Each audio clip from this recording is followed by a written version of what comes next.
بہت پرانے زمانے کی بات ہے۔ ویران قبرستان تھا، چاروں طرف گہری خاموشی چھائی ہوئی تھی۔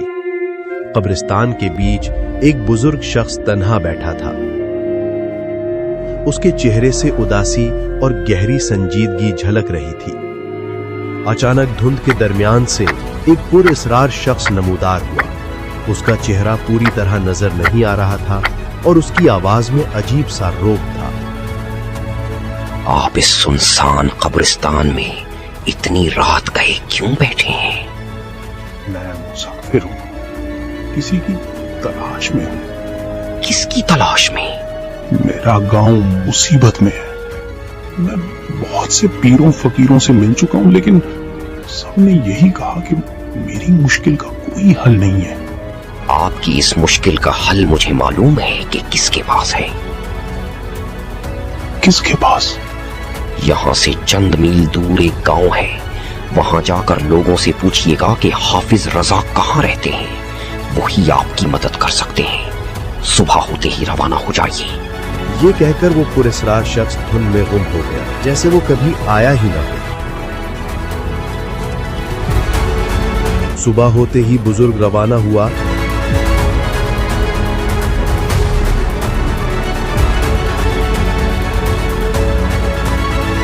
اور حافظ کے گاؤں پہنچا۔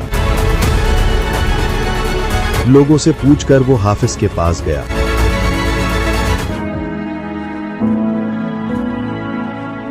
السلام علیکم حافظ صاحب، میں اپنے گاؤں کا بڑا ہوں۔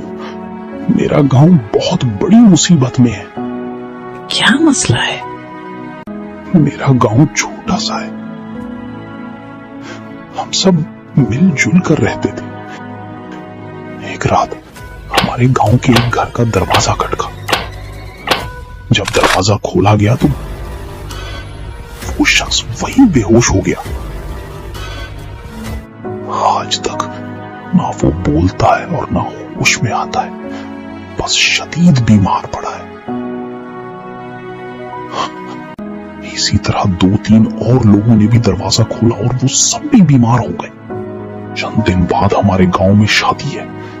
شادی میں رات کے وقت مہمانوں کا آنا جانا ہوگا، اسی لیے میں آپ کے پاس آیا ہوں۔ فکر نہ کریں، حل ضرور نکلے گا۔ شادی کب ہے اور بارات کہاں سے آئے گی؟ عمر میں بہت کم لگتے ہیں، کیا یہ مسئلہ حل ہو جائے گا؟ آپ فکر نہ کریں، کچھ نہیں ہوگا، میں خود باراتیوں کے ساتھ آؤں گا۔ چند دن بعد جب بارات روانہ ہوئی تو حافظ بھی ان کے ساتھ روانہ ہوا۔ رات ہو گئی اور اندھیرا چھا گیا۔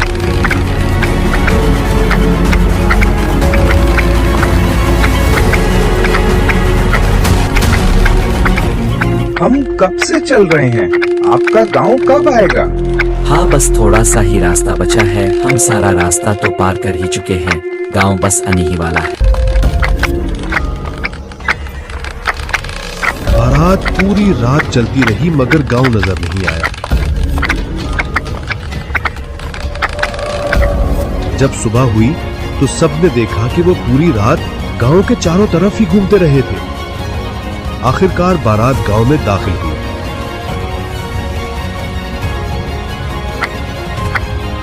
سفر کیسا رہا آپ کا؟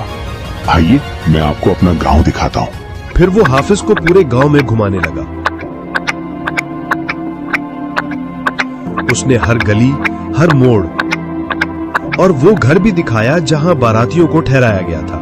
آخر میں اس نے حافظ کو اس جگہ لے جا کر بتایا جہاں وہ رات کے وقت قیام کریں گے۔ شام ڈھلنے لگی اور رات ہونے والی تھی۔ گاؤں کے سب لوگ باراتیوں کو ایک جگہ جمع کرتے ہیں اور ان سے کہتے ہیں، ہمارے گاؤں میں ہر رات دروازوں پر دستک ہوتی ہے۔ ہم آپ سب سے گزارش کرتے ہیں کہ مہربانی کر کے کوئی بھی شخص، چاہے بچہ ہو، بوڑھا ہو یا عورت، رات کے وقت دروازہ نہ کھولے۔ رات گہری ہو چکی تھی اور سب لوگ سو چکے تھے۔ حافظ رضا اپنے گھر کی کھڑکی کے پاس بیٹھے تھے اور باہر دیکھ رہے تھے کہ گاؤں میں کیا ہوتا ہے۔ رات اور زیادہ گہری ہوتی جا رہی تھی۔ پھر حافظ نے دیکھا کہ بہت سے جن گاؤں میں داخل ہو رہے ہیں۔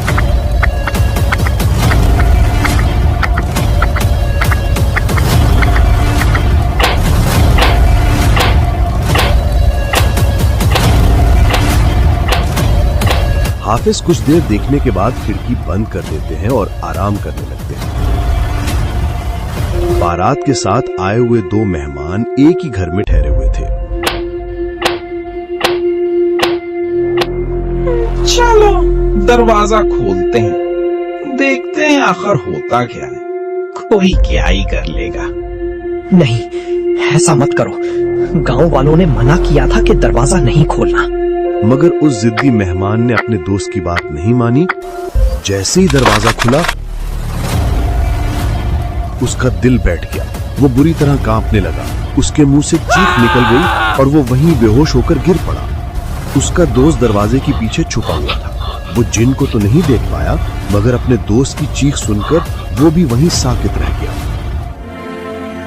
सुबह हुई तो गांव का बड़ा फौरन हाफिज रजा के पास आया और बोला, कल रात फिर हमारे गांव में एक बाराती के साथ हादसा हो गया। ये सुनकर हाफिज रजा गांव के बड़े के साथ उस घर की तरफ गए जहां वो मेहमान ठहरा हुआ था। वहां पहुंचकर उन्होंने देखा कि मेहमान सख्त बीमार हालत में पड़ा है। अगर आपके गांव में इतनी मुसीबतें और मुश्किलात थी तो यहाँ शादी क्यों करवाई? हमने तो आप सबको पहले ही कह दिया था कि रात के वक्त दरवाजा ना खोले, फिर भी आपने दरवाजा क्यों खोला? मैंने अपने दोस्त को बहुत मना किया था, मगर वो किसी की बात सुनता ही नहीं। उसी ने जिद करके दरवाजा खोला। देख रहे हैं आप, हमारे गांव में हमेशा से ऐसा ही होता आया है और आज भी वही हुआ। शाम हो चुकी थी और रात होने वाली थी। आप आराम कीजिए, मैं अब चलता हूँ। नहीं, आज रात आप मेरे साथ ही रुकिए। दोनों एक ही घर में ठहर गए। आधी रात हुई तो फिर वही दरवाजों के खटखटाने और आवाजें आने लगी। दरवाजा खोलो। नहीं, बाहर मत जाइए, बाहर खतरा है। आप फिक्र ना करें, कुछ नहीं होगा। जैसे ही हाफिज ने दरवाजा खोला, उसकी चीख सुनकर बाकी जिन भी वहां आ गए और जमा हो गए। उन्होंने हाफिज रजा को देखा तो वो भी खौफजदा हो गए और कांपने लगे। तुम्हारी इतनी हिम्मत कैसे हुई? तुम्हें ये इजाजत किसने दी? हम आइंदा ऐसा नहीं करेंगे, हमें माफ कर दीजिए। ये तुम्हारा आखिरी मौका है, फौरन यहाँ से चले जाओ। आइंदा किसी इंसान को नुकसान नहीं पहुंचाना। उन जिनों में एक जिन सबसे कम उम्र था। वो बहुत जिद्दी था और किसी से नहीं डरता था। वो हाफिज रजा को भी नहीं पहचानता था। तुम सब एक इंसान से डर रहे हो? मैं किसी से नहीं डरता, मैं उसे नहीं छोड़ूंगा। वो आगे बढ़ा और जादू करने लगा, मगर जैसे ही उसने जादू किया वो खुद ही जमीन पर गिर पड़ा। बाकी जिन उसे उठाकर ले गए। हमने तुम्हें रोका था, तुमने हमारी बात क्यों नहीं मानी? अब हमें नहीं मालूम कि तुम ठीक हो भी पाओगी या नहीं। ये अल्लाह के प्यारे बंदों में से हैं, उनके चेहरे नूरानी होते हैं। हम इन्हें पहले से जानते हैं, इसीलिए पहचान लेते हैं, मगर तुम नए हो इसीलिए इन्हें नहीं पहचान सके। हाफिज रजा हर घर के दरवाजे पर ताबीज बांधते हैं, पूरे गांव में दुआ पढ़ते हैं, पानी छिड़कते हैं और सब लोगों पर दुआ करते हैं।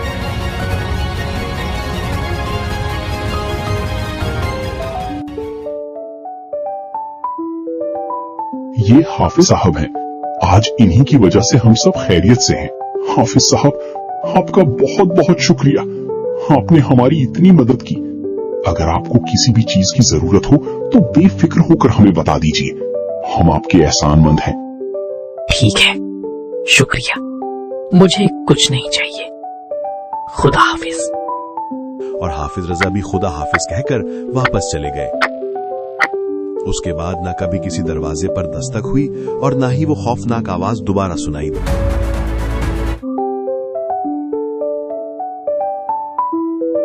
तुम लोग हमेशा रात में ही काम पर क्यों जाते हो? दिन में क्यों नहीं जाते? कहीं दिन की रोशनी से भी डरते हो क्या? हमारा काम रात में होता है, दिन में नहीं। दिन में काम करेंगे तो राज राज नहीं रहेगा।